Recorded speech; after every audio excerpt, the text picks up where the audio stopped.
Bonjour, je suis Julie, CHO engagée et facilitatrice en bien-être au travail. Dans cette vidéo, je voulais vous exprimer pourquoi le métier de CHO me tient tellement à cœur. Pour moi, être CHO, c'est pas simplement un métier, c'est une vraie vocation. Et je suis convaincue que c'est en partie grâce à ce rôle que les entreprises et les organisations vont vraiment se transformer. Et comme point de départ de notre réflexion, j'aimerais vous poser d'abord une question. Quel changement faudrait-il apporter au monde pour que on le rende un petit peu meilleur? En fait, cette question, ça devrait être le point de départ de toute démarche à la fois personnelle, professionnelle, entrepreneuriale.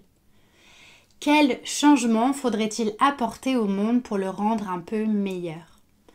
Et plus précisément dans le monde du travail, quelle serait cette petite chose qui permettrait de rendre le monde du travail un peu plus juste, un peu plus positif et finalement agréable pour tous?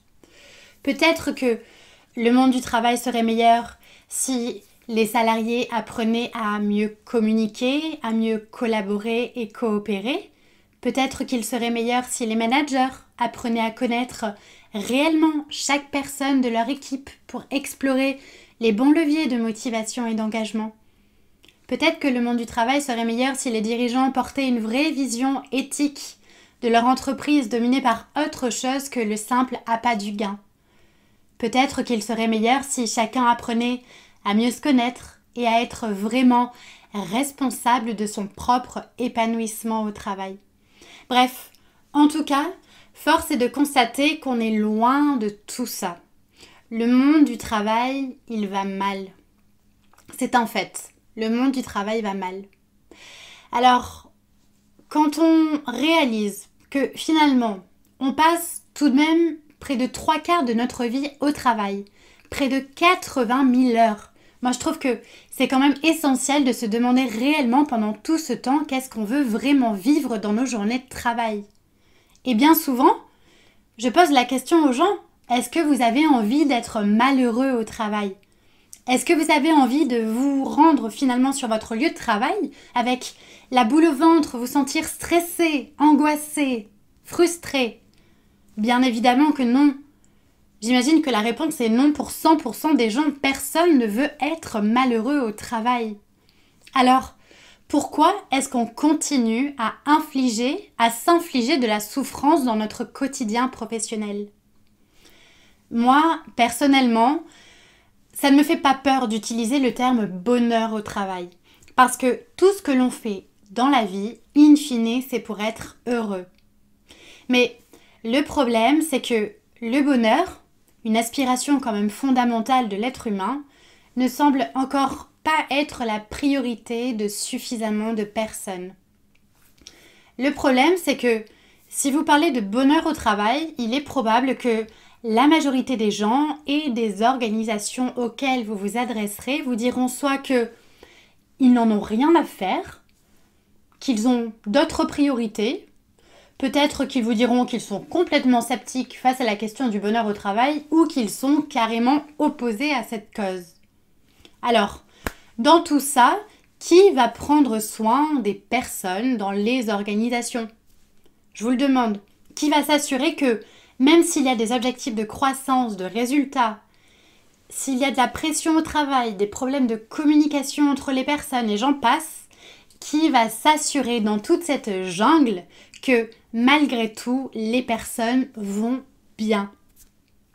C'est dans ce contexte que le CHO, selon moi, prend tout son sens.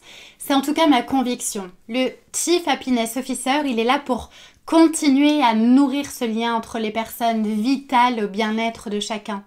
Le CHO, il est là pour continuer à fédérer, même dans les périodes de doute et d'incertitude.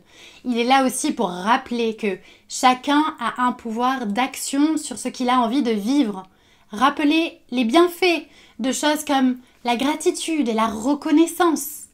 Le Chief Happiness Officer, il est là, selon moi, aussi pour accompagner les managers qui n'ont plus le temps de repérer les motivations intrinsèques de chacun et aider finalement chaque personne à donner du sens à son travail.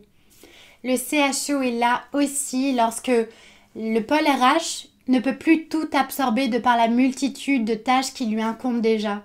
Il est là pour accompagner chacun dans son développement personnel et professionnel et permettre à chaque personne de mieux se connaître et explorer ses propres ressources positives.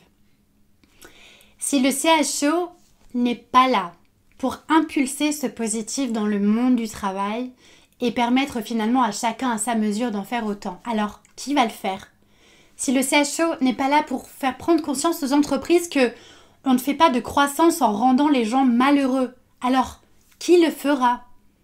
Si le CHO n'est pas là, qui proposerait régulièrement à chacun de se demander qu'est-ce que réellement j'ai envie de vivre dans mon quotidien professionnel ?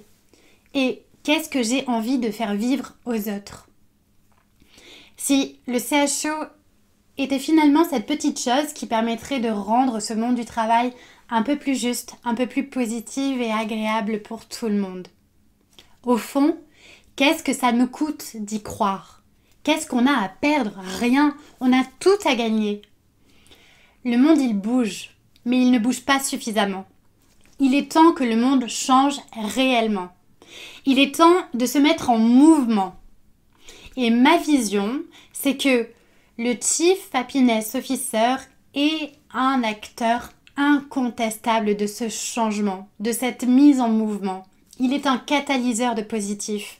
Il est celui qui va à sa mesure éveiller un peu plus les consciences pour que chacun se questionne réellement sur l'impact positif que l'on a sur l'humain et sur le monde. Le CHO est un acteur du changement. Et je terminerai avec cette citation de Mark Twain qui dit « À chaque fois que vous vous retrouvez du même côté que la majorité, il est temps de prendre du recul et de réfléchir. » Alors, à vous de choisir maintenant de quel côté vous voulez être.